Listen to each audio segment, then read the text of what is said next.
Spring बाइस का सवाल, one of the best question है ये, best question, adjustment wise, difficult wise one of the toughest question है, आप इसे कह सकते हैं। ये इसको प्रॉपर सॉल्व करते हैं। कहते हैं जी 18 नंबर का सवाल है, इसको सॉल्व करने के लिए 1.8 इंटू 18 करें, कितने मिनट बनते हैं? अराउंड 34 मिनट बनते हैं।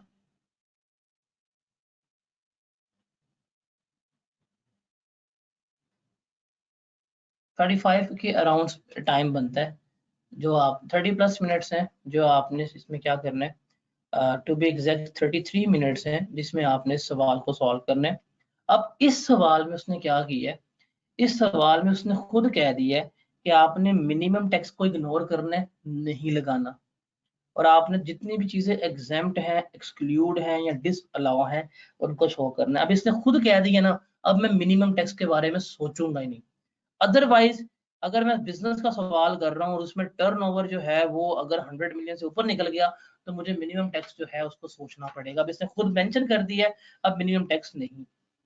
अब ये भी देखना, ये सवाल one of the most difficult question, लेकिन ये सवाल पढ़ता जाऊं मैं, ऊपर चीजों को हाईलाइट करता जाऊंगा ना, मेरा जवाब जो है वो तकरीबन हारेगा। अब इन क्वेश्चंस में कैलकुलेशन की एक आधी एडजस्टमेंट है, बाकी सिर्फ ऐड बैक या लेस वाली चीजें हैं, तो कैलकुलेट इसमें कम करना पड़ता है। सवाल देखते हैं। कहता जी for the purpose of this question assume that today is 31 अगस्त 2023, 31 अगस्त 2023 है।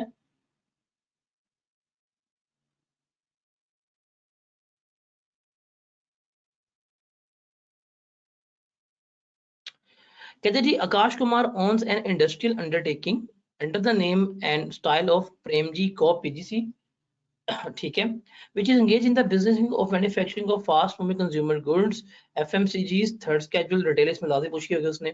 Following information is available from PGC's record for tax year ended 30 जून 2023, ये उसने उसकी इंफॉर्मेशन बता दी है। ओके, मैन्युफैक्चरिंग है, ठीक है। Loss before tax was rupees 87 million, इसने लॉस गिवन किया है हमें कितना, 87 मिलियन का। ओके, मैं इसको हाईलाइट कर लेता हूँ बिकॉज इसमें एडजस्टमेंट होनी है। अब उसने कहा है operating expenses include, operating expenses में ये चीजें वगैरह शामिल है। A penalty of rupees 2 million for late delivery of goods to a customer, customer को गुड्स लेट डिलीवर किए, आपको 2 मिलियन की पेनल्टी पड़ी है। ये बिजनेस पेनल्टी है, ये अलाउ है, ठीक लेस की हुई है, इसका मतलब इसका मैं कोई ट्रीटमेंट नहीं लूंगा, मैं पेपर के ऊपर लिखता जा रहा हूँ, क्योंकि हमने पढ़ा था बिजनेस पेनल्टीज जो है वो अलाउ होती हैं। ये बिजनेस पेनल्टी है, ये इसने सही लेस की हुई है, और हम टैक्स वाले होते तब हम भी लेस करवाते। अब चूंकि इसने ऑलरेडी लेस किया, ट्रीटमेंट ठीक किया हुआ है, मुझे इसको ऐड बैक या इसको रिवर्स करने की जरूरत नहीं है। उसके बाद है कमीशन इसने पे की है 2.5 मिलियन की, which was paid to a distributor Liaquat Bashir on a sale of PGC's product of rupees 50 million. 50 million के आपने प्रोडक्ट बेचे हैं लियाकत बशीर को, और उसको 2.5 मिलियन कमीशन पे की है। These products are not these products are covered in the third schedule of sales tax act, third schedule में products जो हैं ये covered हैं। The name of Liaquat Bashir is not appearing in the active taxpayer list, उसका ATL में नाम नहीं आ रहा, तो हमने कहा था सिर्फ ये कितनी अलाउ होगी, 0.2% तक जो है वो अलाउ होती है। ओवर एंड अबव जो है वो क्या हो जाएगी, उसको डिसअलाउ हो जाएगी अगर ये उसने पेमेंट की है फॉर टू द कमीशन पे किया टू द अनरजिस्टर्ड पर्सन। अब 50 मिलियन की सेल्स की हैं, 50 मिलियन की सेल्स का 0.2% कितना बनता है, बिकॉज ये एक अनरजिस्टर्ड पर्सन है, इसका नाम एटीएल में नहीं आ रहा, तो 50 मिलियन का अगर आप 0.2% लें कितना बनेगा, that will be around 0.1%, 0.1 million. इसका मतलब है 0.1 मिलियन तक की इसको कमीशन अलाउ है। इसने कितनी पे कर दी है, इसने 25 मिलियन की कमीशन पे की है, सॉरी 2.5 मिलियन की इसने क्या की कमीशन पे की है। अलाउ कितनी है, 0.1 मिलियन। डिसअलाउ कितनी हो जाएगी, 2.4 मिलियन। ये हम क्या कर देंगे, ऐड बैक कर देंगे, ये वापस ऐड बैक हो जाएगी, ये भी हमने सेक्शन पढ़ा होगा। उसके बाद फ्रेट पे किया है 1.2 मिलियन का, which were paid in cash to a freight forwarding company in Karachi. Freight in cash allow है, सही लेस किया हुआ है, इसका भी कोई ट्रीटमेंट नहीं होगा। अकाउंटिंग डेप्रिसिएशन है, ये क्या हो जाएगी, फौरी तौर के ऊपर हम ऐड बैक कर देंगे, ये हमारी ऐड बैक हो जाएगी। सवाल पड़ता है, रीड कर रहा हूँ, रीड करते हुए मैंने एडजस्टमेंट जो है जिसका कोई ट्रीटमेंट होना था वो मैंने कर लिया। जैसे मैं तो प्रो हूँ, मैंने ये कैलकुलेट कर लिया, आपको ये पेपर में नहीं क्लिक हो रहा, बट ये और ये 3 तो क्लिक हो गई होंगी ना। ये अगर आप क्लिक नहीं हो रही, इसको स्टार कर लीजिएगा, बाद में देख लेना। अब अदर इनकम इंक्लूड है, अदर इनकम में शामिल है। अब इनकम में क्या शामिल है वो, an insurance claim of ₹6 million, 6 million का इंश्योरेंस क्लेम जो है वो इसने इनकम में लिखा हुआ है। Equivalent to accounting book value, जो अकाउंटिंग बुक वैल्यू के बराबर था। रिसीव ऑन 8 नवंबर, जो 8 नवंबर को मिला। इन respect of a vehicle which was completely destroyed by a fire, जो है कंप्लीटली उसकी व्हीकल तबाह हो गई है, जितने पैसे मिले सारे उसने क्लेम पे डाल दिए। The cost and fair market value of vehicle before fire incident was ₹10 million and 8 million. Vehicle की कॉस्ट ये थी, एफएमवी ये थी। The vehicle was purchased on 1 October 2020। Vehicle जो है वो हमने 1 अक्टूबर 2020 में क्या ली थी, हमने बाय की थी। अब ये एडजस्टमेंट है, ये जो उसने 6 मिलियन पहले इनकम में ऐड किया हुआ, ये तो होना नहीं है, ये होना नहीं है। इसे हमें क्या करना पड़ेगा, ये उसने इनकम का पार्ट बनाया, ये हम लेस करवा देंगे। हम क्या करेंगे, हम इसका टैक्स गेन निकालेंगे, क्योंकि ये क्लेम मिला है, ये डिस्पोजल है, इसका हम टैक्स गेन निकालेंगे। अब चूंकि ये व्हीकल जो है नॉट प्लाइंग फॉर हायर है और इसकी कॉस्ट जो है वो भी 7.5 मिलियन से ज्यादा है, तो रिस्ट्रिक्टेड कॉस्ट का कंसेप्ट जो है वो हम अप्लाई करते हुए हम इसको यहाँ पे लेकर चल रहे होंगे। तो ये एडजस्टमेंट अच्छी है, इसको मैं स्टार कर लूंगा, इसको मैं बाद में सॉल्व करूंगा। उसके बाद है जी amounts recovered during the year from 2 debtors, Shamim and Fahim. Shamim and Fahim से उसने ये अमाउंट जो है वो रिकवर की है। और these amounts had been write off in the last year, पिछले साल ये अमाउंट राइट ऑफ हो गई थी। बैड डेट्स क्लेम इतने हुए थे, अलाउ इतने हुए थे, रिकवरी इतनी है। 16.8 और 10.6 मिलियन की उसने जो है वो रिकवरी की है। अब अकाउंटेंट ने सबसे पहले क्या किया होगा, ये तो अदर इनकम में ऐड किया होगा। हमने सबसे पहले क्या करना है, हमने इन्वेस्ट करवाना है, फिर हम टैक्स के मुताबिक क्या करेंगे, इसकी रिकवरी फाइंड आउट करेंगे और उसका ट्रीटमेंट कर रहे होंगे। ये भी देख लेते हैं। फिर रेंट ऑफ ₹21.6 मिलियन, 21.6 मिलियन का रेंट जो है ये भी इसने अपनी अदर इनकम में शामिल कर दी है। Akash lease one of its factory building along with the plant to a Kamran at a monthly rent of ₹1.8 million payable in advance. The building was purchased for ₹85 million on 16 August. Building जो है थी कितने की ली थी उसने, 85 million की ली थी। On 16 August second hand local plant में इंस्टॉल किया 34 मिलियन का। आकाश के 3.2 मिलियन इनकम हुए रिपेयर पे। अब ये सारी बात जो है ये मुझे पता है कहाँ पे जानी है, ये इनकम फ्रॉम अदर सोर्स में जानी चाहिए, और इसने ये इनकम फ्रॉम बिजनेस में इन अदर इनकम में ऐड किया हुआ है। तो इनकम फ्रॉम बिजनेस में लेस करवा दूंगा और वहां पे जाके separate income from other source में क्या कर रहा हूँ, मैं इसको लेकर चल रहा हूँ। उसके बाद आ रही है PGC's liabilities include amount of ₹14 million and 17 million in respect of purchase made on 18 March and 1 August 2020 respectively. 18 मार्च को और 1 अगस्त को ये परचेजेस की थी, उसकी ये आउटस्टैंडिंग आ रही है। These purchases were allowed as admissible deductions while computing income in their relevant tax year. अब यहाँ पे हमने 3 साल देखने, अगर 3 साल पूरे हो गए तो फिर ये क्या हो जाएगी, टाइम बार्ड हो जाएंगी। जो टाइम बार्ड हो गई है वो हमें डिसअलाउ हो जाएगी, वो हम क्या कर रहे होंगे, वो हम ऐड बैक कर रहे होंगे। तो इसको भी देख लेते हैं। During the year, outstanding financial charges 2.8 million है. These were waived by the bank on rescheduling the loan. These charges were claimed as admissible deduction in tax year 2021. ये जो 2.8 मिलियन के चार्जेस जो बैंक ने वेव ऑफ कर दी हैं, section number 18 में बताया था ना, any benefit which is convertible into cash given due to your business relationship, और उसके नीचे बकायदा ये हेडिंग ये आवाज लाइन लिखवाई हुई थी कि जो वेवियर ऑफ डेट होता है वो भी आपकी इनकम का पार्ट बनता है। तो ये 2.8 में इसका वेव ऑफ हो गया है, तो ये इसकी इनकम में क्या हो जाएगा, एड बैक हो जाएगा, हम इसकी इनकम का ये पार्ट बना देंगे।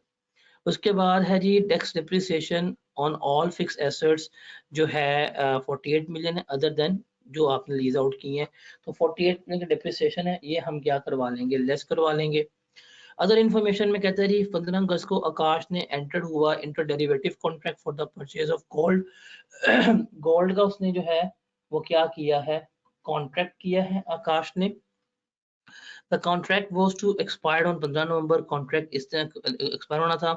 आकाश sold the contract before settlement date, उसने सेटलमेंट से पहले ही वो कॉन्ट्रैक्ट बेच दिया और नेट गेन जो है वो 23 मिलियन का उसने क्या किया, हासिल किया है।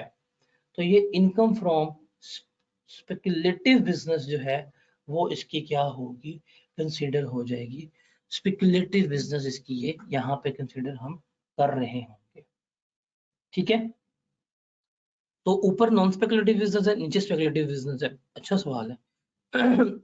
On 30 June 2023 Akash earned capital gain of rupees 20 million on sale of property which was purchase on 1 जून 2020। इसका गेन है, सेपरेट ब्लॉक कैपिटल गेन में जाएगा, डेट गिवन है, रेलेवेंट टाइम फ्रेम पे जाके हम इसका जो डिस्पोजल रेट है वो निकाल लेंगे। फिर 3.6 million on sale of shares in a private company, those were acquired on 1 जून। ये एनटीआर का पार्ट सेक्शन नंबर 37 का पार्ट बनते हैं। During the year Akash received his share of profit from an AOP, किसी दूसरी एओपी से उसको शेयर मिला है, कितना, 70 मिलियन का शेयर जो है वो उसको रिसीव हुआ है। ये उसने हमें क्या बता दिया है, ये सवाल। So this is the question, one of the best question है। इसको हम क्या करते हैं, सॉल्व करते हैं। मतलब डिफिकल्ट क्वेश्चन, इसको सॉल्व करना है। एंड ये उस अटेम्प्ट का क्वेश्चन है जिसमें हमारे student secure merit certificate. That was the question and she was the student who secured maximum marks in that question. जी जनाब, सवाल समझ आया? सवाल है आकाश,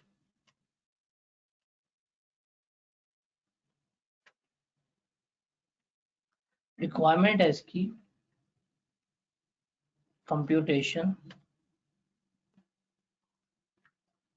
of taxable income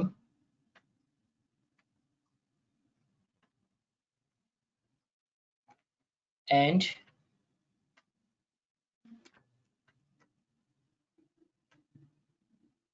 tax payable. ये जो है ये हमने क्या करना है, कैलकुलेट करना है। ये सवाल पढ़ते हुए मुझे दो चीजें आइडेंटिफाई हुई थी, दो तीन चीजें। एक तो इसमें इनकम फ्रॉम बिजनेस भी है, दूसरा इसमें इनकम फ्रॉम कैपिटल गेन भी है, तीसरा इसमें इनकम फ्रॉम अदर सोर्स भी है। तो तीन जो है वो इसमें क्या है, इसमें इनकम के हेड्स बन रहे हैं। तो इसको हम क्या करेंगे, लेके चलेंगे। टैक्स ईयर कौन सा, 2023 है, तो हम लिख लेंगे फॉर टैक्स ईयर 2023। दो कॉलम जो हमारे स्टैंडर्ड है वही हम बनाएंगे। डाटा इन मिलियंस था,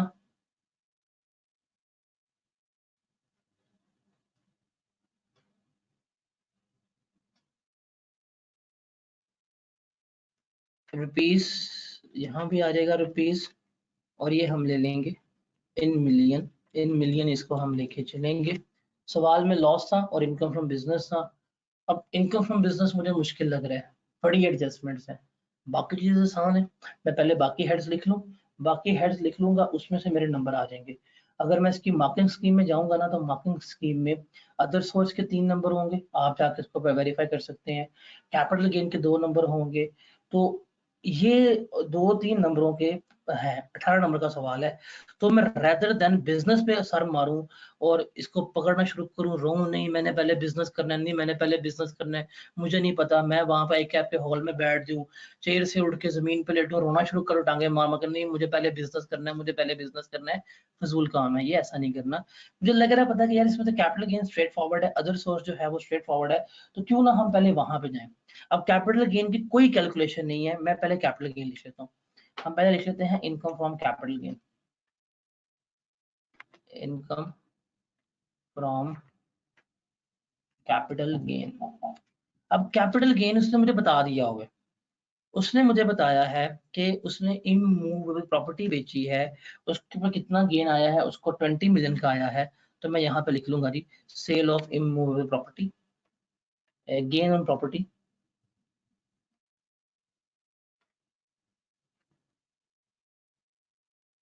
20 मिलियन का मैंने यहाँ पे लिख लिया। उसके बाद उसने क्या, 3.6 million on sale of shares in a private company. ये आ गया जी प्राइवेट कंपनी का गेन। गेन आ जाएगा जी, गेन अंडर सेक्शन 37 है ना प्राइवेट कंपनी के शेयर्स, गेन अंडर सेक्शन 37, ये कितने का आया था इसका 3.6 मिलियन का, तो मैंने यहाँ पे लिख लिया। अब मैं यहाँ पे लिख लूंगा total income including separate block of income, capital gain की मैंने लिख ली, दैट विल बी 2 और 3, ये बनेगी कितनी 23.6, 23.6 मैंने अपनी इनकम ये कैलकुलेट कर ली। कोई एडजस्टमेंट की है, कैलकुलेटर का भी इस्तेमाल किया, कुछ भी नहीं किया। मेरे 2 से 3 नंबर जो हैं वो अकॉर्डिंग टू मार्किंग स्कीम जो है वो कंफर्म हो गए होंगे। 100% मेरे 2 या 3 नंबर जो हैं वो मेरे यहाँ से कंफर्म हो गए होंगे। अब बाकी चलता हूँ मैं। बाकी इसके पास एक इनकम फ्रॉम अदर सोर्स है, जो मुझे सवाल पढ़ते मैंने यहाँ पे हाईलाइट की थी, अदर सोर्स है। तो इसका जरा अदर सोर्स का हम ट्रीटमेंट ले लेते हैं, हम उसे कैलकुलेट करते हैं, फिर हम चलते हैं आगे। Income from other source, income from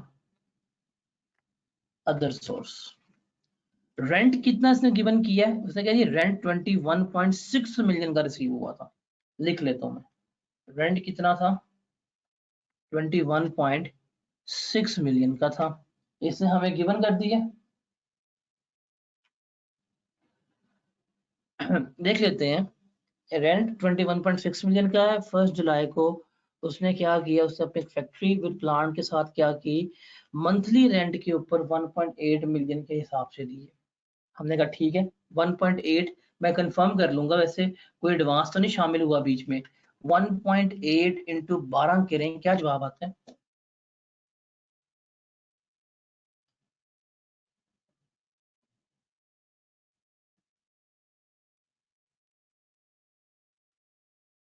twenty 1.6 ही आते हैं।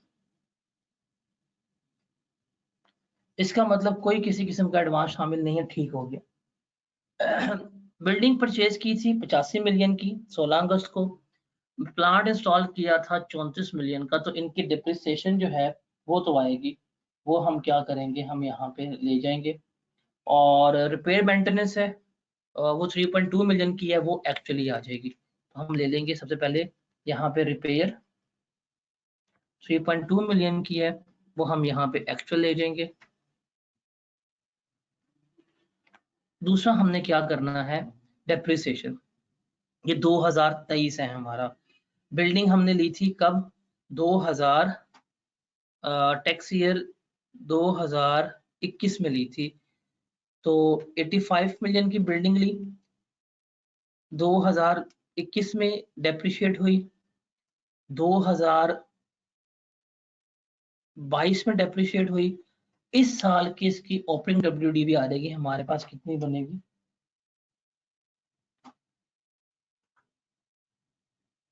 69 मिलियन। ये है इस साल की ओपनिंग डब्ल्यूडीवी।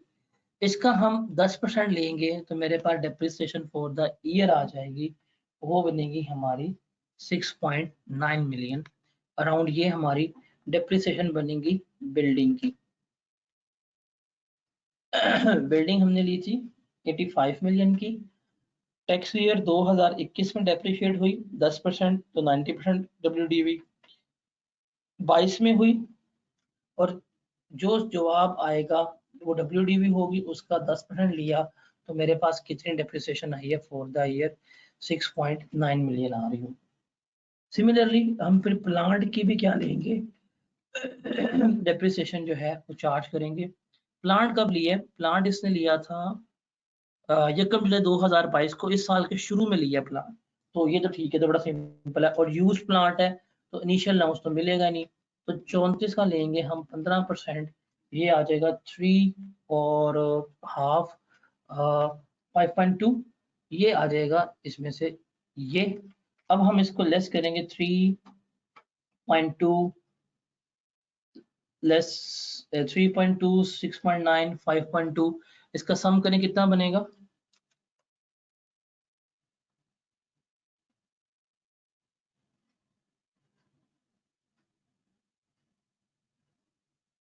15 पॉइंट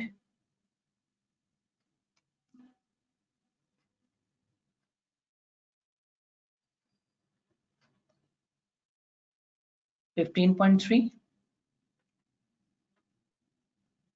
15.3 लेस करेंगे तो जो आपकी इनकम फ्रॉम अदर सोर्स आ जाएगी वो भी हम यहाँ पे लिख लेंगे। इनकम फ्रॉम अदर सोर्स 21.6 में से 15.3 लेस किए, दैट विल बी 6.3। ये भी मैंने यहाँ पर लिख ली। 6.3 मिलियन जो है मेरी इनकम फ्रॉम अदर सोर्स है, ये भी मैंने यहाँ पे कैलकुलेट कर ली। ये भी आसान था। एक और चीज थी यहाँ पे, ये स्पेकुलेटिव बिजनेस, स्पेकुलेटिव गेन जो है वो भी हम क्या करते हैं, सेपरेट शो करते हैं। इसने हमें यहाँ पे 23 का गेन गिवन किया हुआ है, हम यहाँ पे लिख लेंगे income from speculative business. 23 million का गिवन है तो मैं यहाँ पे लिख लूंगा ये 23 मिलियन का मेरे पास गेन आ गया। डन हो गया। आई गेस इन तीन चीजों को लिखने के हमारे पास अराउंड 5 से 6 नंबर जो है वो हमने लिख लिए, सिक्योर कर लिए होंगे आउट ऑफ 18 मार्क्स। ये 5-6 नंबर हमने 5 मिनट में in a very short time लिख लिए हैं। Is it really difficult to secure these 5 marks?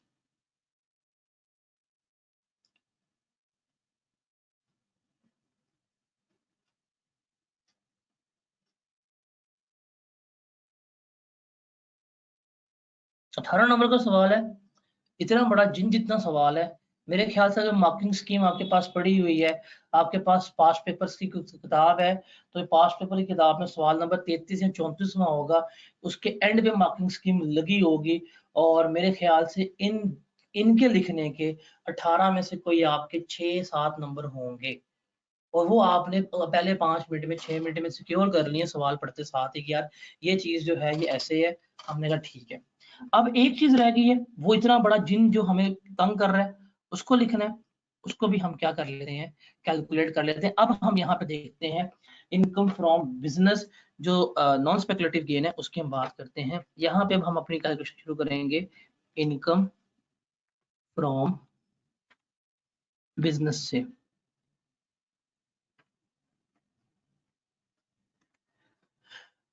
अब सवाल पे जाऊंगा। अब मैं बिजनेस को पकड़ूंगा और मैं बिजनेस को 2 मिनट में सॉल्व कर लूंगा, क्योंकि मैंने सवाल सारा ऊपर लिखा हुआ था। अब बिजनेस सॉल्व करने में मुझे टाइम नहीं लगना इतना। सवाल स्टार्ट हो रहा था लॉस बिफोर टैक्स से, तो हम यहाँ पे ले लेंगे लॉस। और लॉस मेरे ख्याल से आई गेस 87 मिलियन का था। हम यहाँ पे क्या कर देंगे, 87 मिलियन यहाँ पे लेस करवा देंगे। और मैंने कहा था यार मुझे सवाल पढ़कर समझ लग रही है कि कुछ चीजें ऐड होनी है, कुछ चीजें लेस होनी है। तो जो ऐड होनी है मैं लिख लूंगा थी ऐड इनएडमिसिबल एक्सपेंडिचर्स। जितने भी इनएडमिसिबल एक्सपेंडिचर होंगे वो ऐड बैक हो जाएंगे, या जितनी भी एडमिसिबल इनकम है वो हम क्या कर देंगे, ऐड बैक कर देंगे। कुछ लाइनें मैं छोड़ दूंगा, मैं 10-12 लाइनें छोड़ के फिर जो एडमिसिबल एक्सपेंडिचर्स हैं वो या इनएडमिसिबल इनकम है वो लेस करवा दूंगा। जो मुझे अलाउड एक्सपेंडिचर्स हैं वो, या जो मेरी इनएडमिसिबल इनकम है, जो मेरी इनकम नहीं होनी चाहिए थी, वो मैं यहाँ पे हेडिंग दे दूंगा। अब मैं इनको यहाँ पे क्या करता रहूंगा, सॉल्व करता जाऊंगा। सवाल पढ़ते हुए मैंने एडजस्टमेंट लिख ली थी कि पेनल्टी जो है ये 2 मिलियन की है, जो मैंने पे की है ये ठीक पे की है। अच्छा, इसने मुझे यहाँ पे क्या कि तमाम एग्जाम्पशन एक्सक्लूजन शो करनी है, तो मैं कहूँगा ठीक है भाई, पेनल्टी जो है वो बिल्कुल सही गई है, उसमें कोई किसी किस्म का मसला नहीं है। तो मैं यहाँ पे लिखूंगा पेनल्टी और आगे क्या कर दूंगा, यहाँ पे डैश लगा दूंगा, बिकॉज ये बिल्कुल ठीक है, इसमें कोई किसी किस्म की प्रॉब्लम नहीं है। उसके बाद ये जो है था कमीशन वाला, ये कमीशन हमने यहाँ पे कैलकुलेट कर ली थी कि 2.2% तक आपको अलाउ होती है। आपने 50 मिलियन की सेल्स की है, 50 मिलियन की सेल्स का 0.2% जो बनता है वो कितना बन रहा था, 0.1 मिलियन। आपने अगले बंदे को कितनी कमीशन पे की हुई है, 2.5 मिलियन। अलाउ कितनी है, 0.1 मिलियन। कितनी डिस अलाउ हो जाएगी, 2.4 मिलियन। तो ये जो कमीशन एक्सपेंस है due to non active taxpayer, वो हम क्या कर देंगे, ऐड बैक कर देंगे। तो ये कमीशन एक्सपेंस है due to non active taxpayer 2.4 million का, ये अलाउ नहीं है, ये डिसअलाउ हुई है, ये हम ऐड बैक कर देंगे। ये भी हमने पढ़ते हुए कैलकुलेट कर लिया था। उसके बाद फ्रेट 1.2 मिलियन का, ये बिल्कुल ठीक लेस हुआ है। फ्रेट क्योंकि कैश में जो है वो अलाउ है, हमने लेस किया हुआ है, ये बिल्कुल ठीक है।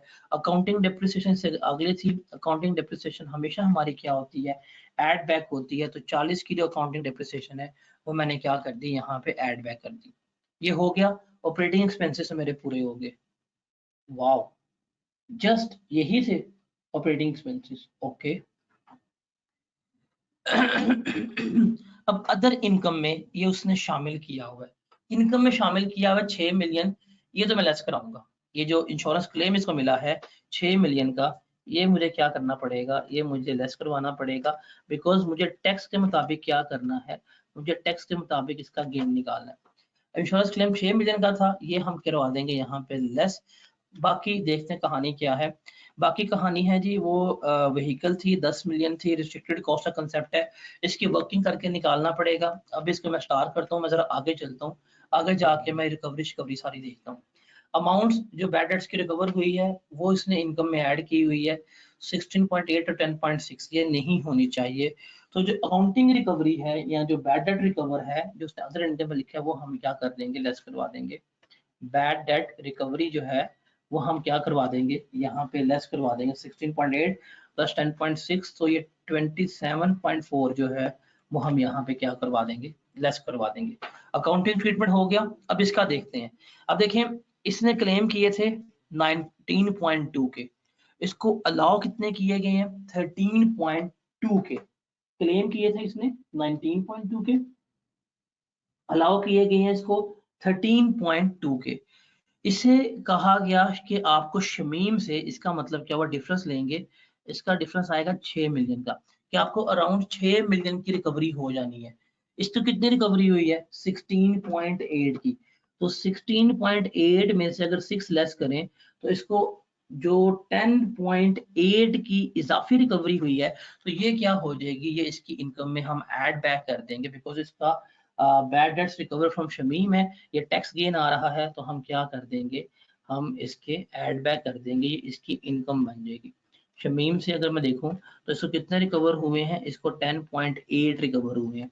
इसको डिसअलाउड कितने थे, 6। वो 6 कैसे थे, इसने क्लेम 19.2 का किया था, इसको अलाउ 13.2 के हुए थे। तो अगर आप इसको सॉल्व करेंगे तो 6 के डिसअलाउड थे 10.8 की, सॉरी 16.8 की इसकी रिकवरी हो गई है। तो जो इसको एडिशनल अमाउंट मिली है वो 10.8 है बैड डेट्स रिकवरी की, वो हम क्या कर लेंगे, इसकी इनकम में ऐड कर लेंगे, वो हमारी इनकम में ऐड हो जाएगी। ठीक है, इज दैट क्लियर?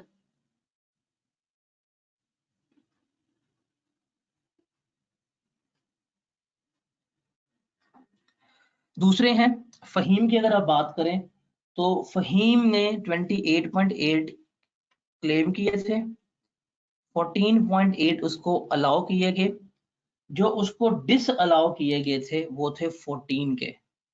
इसको रिकवर कितने हुए हैं 10.6 के, इसको तो नुकसान हो गया, इसको नुकसान हुआ है 3.4 का, तो ये क्या हो जाएगा, लेस हो जाएगा। तो बैड डेट्स की रिकवरी पे फहीम से नुकसान हुआ है, bad debts recovery from Fahim 3.4 का लॉस हुआ है, तो वो हम क्या कर देंगे, वो हम यहाँ पर लेस करवा देंगे। कैसे लॉस निकाला है हमने, कि उसको 10.6 उसको रिकवर हुए हैं, उसको जो डिसअलाउड थे डेट वाज 14, बिकॉज उसने क्लेम किए थे 28.8 के हिसाब से, उसको अलाउ किए गए थे 14.8 के हिसाब से, तो ये इसको 3.4 का लॉस हुआ है, तो ये हम इसमें से लेस करवा देंगे। अभी इतनी बड़ी एडजस्टमेंट है और जितने इसके आपको करवा दिया हुआ है, मेरे ख्याल से this is going to be the easiest adjustment, सबसे आसान एडजस्टमेंट जो है वो आपकी यही होनी चाहिए थी। इसमें तो मेरे गेन या लॉस में कोई गलती करनी ही नहीं चाहिए थी। ठीक है, उसके बाद ये भी हो गया। अब 21.6 मिलियन का रेंट शामिल है, तो ये तो इसमें नहीं आना चाहिए, तो ये जो इनकम फ्रॉम अदर सोर्स में जाना चाहिए था 21.6 मिलियन, वो भी हम क्या कर देंगे, यहाँ पे लेस करवा देंगे 21.6 मिलियन, ये हमने यहाँ पे लेस करवा दिया। और इसके अलावा क्या रह गया, ये स्टार की हुई है हमने एडजस्टमेंट, नीचे चलते हैं। ये देखिए, ये टैक्स डिप्रिसिएशन है 48 मिलियन की, ये तो मैं लेस करवाऊँ जरा जल्दी से, जो चीज में कोई कैलकुलेशन नहीं है वो मैं लेस करवा देता हूँ। टैक्स डिप्रिसिएशन 48 मिलियन की, वो भी हमने क्या कर दी, यहाँ पर लेस करवा दी है।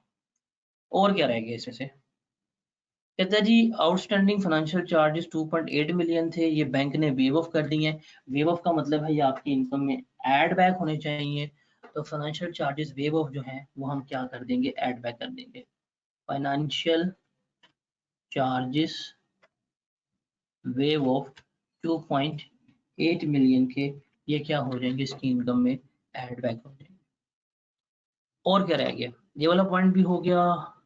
ये अच्छा आउटस्टैंडिंग लायबिलिटी है 14 मिलियन की, 17 मिलियन की, जो 18 मार्च 2020 को ली थी और 1 अगस्त 2020 को ली थी। अब 18 मार्च 2020 का मतलब है आपके पास ये आपने पे करनी थी 17 मार्च 2021 1 साल, 17 मार्च 2022 2 साल, 17 मार्च 2023 3 साल। और आपको तो ईयर एंड पे खड़े हैं, डेट क्या बताइए, 31 अगस्त, लेकिन हमने 30 जून तक जाना है। 30 जून 2023 आ गया, स्टिल ये 14 मिलियन क्या है आपका पेएबल है, आपने पे नहीं किया। तो ये जो 14 मिलियन है ये आउटस्टैंडिंग लायबिलिटी है, ये क्या हो जाएगी, एड बैक हो जाएगी 14 मिलियन की। ये आपकी आउटस्टैंडिंग लायबिलिटी कितनी है, 14 मिलियन की, ये हम क्या कर देंगे, एड बैक कर देंगे। और जो अगस्त वाली लायबिलिटी है 18 यकम अगस्त वाली, वो तो 31 जुलाई को पूरी हो रहा टाइम पीरियड, वो तो ईयर एंड के बाद अगले साल हो रहा है ना, तो उसका अगले साल ट्रीटमेंट होगा। इस साल तो हमसे कोई ट्रीटमेंट नहीं ले रहे होंगे। तो ये वाली एडजस्टमेंट भी मैंने कर ली। अब एक एडजस्टमेंट रह गई है, ये वही वो जो डेप्रिसिएशन और लॉस निकालना है, उसको हमने देखना है कैसे होगा और कैसे नहीं होगा, उसके बारे में हमने क्या करनी है, बात करनी है। अभी इसको इंश्योरेंस क्लेम मिला 6 मिलियन का, और इसे अब हम क्या करेंगे, इसको हम लेके चलेंगे। अब ये not applying for hire vehicle है, हमें इंश्योरेंस क्लेम भी मिल गया, हमने रेलेवेंट गेन निकालना है। सबसे पहले हम क्या करेंगे, सबसे पहले हम सेल प्राइस को एडजस्ट कर देंगे। 6 मिलियन इसको रिकवर हुआ है, रिस्ट्रिक्टेड कॉस्ट कितनी होगी, 7.5 मिलियन होगी। और इसने कितने का खरीदा था, he bought that vehicle for rupees 10 million. आप इसको 10 पे डिवाइड कर देंगे तो आपके पास क्या आ जाएगी, एडजस्टेड सेल प्राइस आ जाएगी। तो कितनी बनेगी, 4.5। ये है 4.5 एडजस्टेड सेल प्राइस। इसमें से अब आपने WDV लेस करनी है, क्योंकि WDV रिस्ट्रिक्टेड कॉस्ट पे जाएगी, तो आप उसको अब लेके चलेंगे। आपने व्हीकल कब ली थी, you bought that vehicle on 8 नवंबर, नहीं, ये ली थी 2020 में। तो 7.5 मिलियन 2020 में ली थी, तो 2000 टैक्स ईयर 21 में डेप्रिशिएट हुई है, 22 में डेप्रिशिएट हुई है, 23 में डिस्पोजल ऑफ हो गया। तो 7.5 मिलियन को 2 साल हमने डेप्रिशिएट करना है, तो ये कितनी बनेगी, आप इसकी डब्ल्यूडी भी निकाल सकते हैं। 7.5 मिलियन इंटू 85%, ये 2021 के बाद डेप्रिशिएट होके आ गई, फिर 2022 में भी डेप्रिशिएट हुई, मल्टीप्लाई कर दे तो आप बताएं आपका जवाब कितना आता है। 5.42 5.42 WDV बनती थी इस व्हीकल की, और इसकी एडजस्टेड सेल वैल्यू है 4.5 की। लॉस आ रहा है, लॉस ऑन डिस्पोजल कितना बन रहा है आपका, 0.92, 0.92 जो है वो आपको लॉस ऑन डिस्पोजल हुआ है। 0.92 is your loss on disposal. तो ठीक है, मैं इसको यहाँ पे लिख लेता हूँ, लॉस ऑन डिस्पोजल मेरा आ जाएगा। और लॉस जो है वो मेरा क्या होना चाहिए, लेस होना चाहिए, लॉस ऑन डिस्पोजल 0.92। अब हमारे पास तकरीबन तमाम एडजस्टमेंट्स जो हैं वो हो गई हैं, डन। और तो कोई रह नहीं गया इसमें से, ये भी हो गया, सारा ही सवाल हो गया। अब इसको जमा करते हैं और देखते हैं क्या क्या नहीं आ रहा।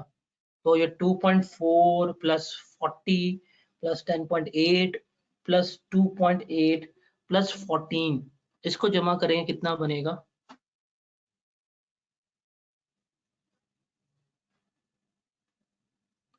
70।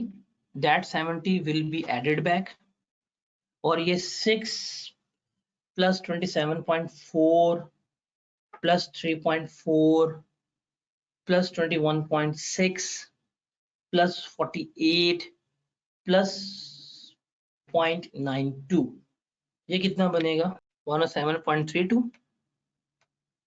ये हम इसमें से लेस करवा देंगे, ये बन जाएगा 87, नेगेटिव 87 इसमें प्लस किया 17, इसमें से लेस किया 107.32। ये 107.32 नहीं बनता मेरे ख्याल से, you are calculating something wrong. Net loss कितना आ गया हमारा? नेट लॉस हमारा आ जाएगा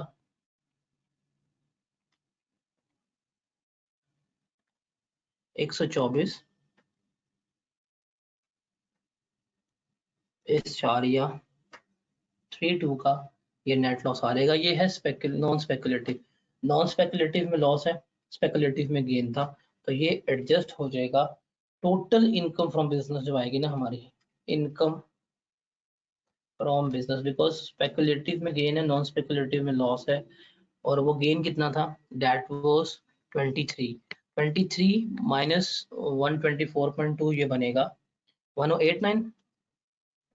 इनकम फ्रॉम बिजनेस जो टोटल आएगी that will be 10189। Non speculative का लॉस स्पेकुलेटिव के गेन के साथ एडजस्ट हो गया, ये हमारे पास आ गया जी 101.89। अब इस 101.89 में ये वाले लॉस भी तो एडजस्ट हो जाएंगे। 101.89 लेस 23.6, ये भी गेन है, लेस 6.3, कितना बनेगा? आप इसको ले लेना, this one is your A, this one is your B, A plus B, और टोटल इनकम ले लें आप सी। तो टोटल इनकम कितनी आएगी? Total income A plus B plus C, 23.6 plus 6.3, और 6.3 में से लेस किया 101.89, दैट विल बी लेस 7.99। तो नेगेटिव इसकी इनकम आ रही है टोटल। लेकिन इस टोटल इनकम में एक इनकम ऐसी है जो सेपरेट ब्लॉक की शामिल है, तो वो हम क्या कर देंगे, वो हम इसमें से सेपरेट कर देंगे, हम इसमें से लेस करवा देंगे सेपरेट ब्लॉक की इनकम, बिकॉज उसके ऊपर टैक्स चार्ज होने, और वो थी हमारे पास 20 की।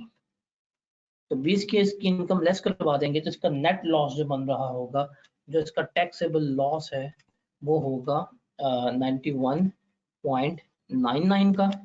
ये इसका लॉस आ गया अदर सोर्स का भी, क्योंकि अदर सोर्स के गेन के साथ बिजनेस का लॉस एडजस्ट हो जाता है। तो इसका नेट लॉस जो है वो 91.99 का रह गया। अब हम चलते हैं टैक्सेशन की तरफ। अब इसको एओपी का शेयर मिला है, लेकिन इसके पास लॉस है, इनकम में तो ऐड हो नहीं सकता। एनटीआर की इनकम में लॉस है, इसके पास एक ही इनकम है, वो है सेपरेट ब्लॉक ऑफ इनकम की। इसको गेन हासिल हुआ है 20 मिलियन का। अब इसने ये डिस्पोज ऑफ क्या किया था? प्लॉट के दुकान के मकान, इसने प्रॉपर्टी बेची थी इमूवेबल, और दैट वाज सोल्ड ऑन 1 जून 2020। नहीं, 1 जून 2020 को ली थी, और 30 जून को उसको ये अर्न हो रहा है। तो इसका होल्डिंग पीरियड हम कैलकुलेट कर लेते हैं क्या बन रहा है। जून 20 से लेके 22 1 साल, 23 2 साल, और ये 2 साल के बाद लेके 3 साल से पहले बिक रही है, और इसने हमें कुछ नहीं बताया हुआ कौन सी है, प्लॉट है, कंस्ट्रक्टेड प्रॉपर्टी है। हम इसको कंस्ट्रक्टेड प्रॉपर्टी एज्यूम करते हैं, और हम 7.5% रेट इसके ऊपर लगा लेते हैं। 20 मिलियन का 7.5% कितना आएगा?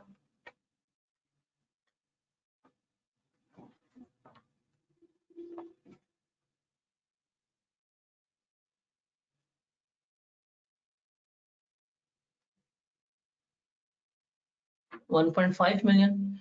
That 1.5 million is the tax liability of जो इसकी आ रही होगी, वो भी इस डिस्पोजल ऑफ प्रॉपर्टी के ऊपर।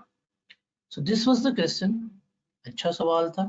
That was a difficult question, not as much कि आप इसे बहुत नॉन डूएबल क्वेश्चन समझ रहे हैं, या ये वो सवाल है जो पेपर फेल करवा सकता है। ये वही सवाल है जिसको सॉल्व करके उस अटेम्प्ट में my student got merit certificate. That was the question and what was her technique, उसको पता था कि सवाल में जो चीज आती है वो हमने करते जानी है बीच में, तो वो उसको कर लिया, जवाब आपका आ गया। तो that question was from string 2022।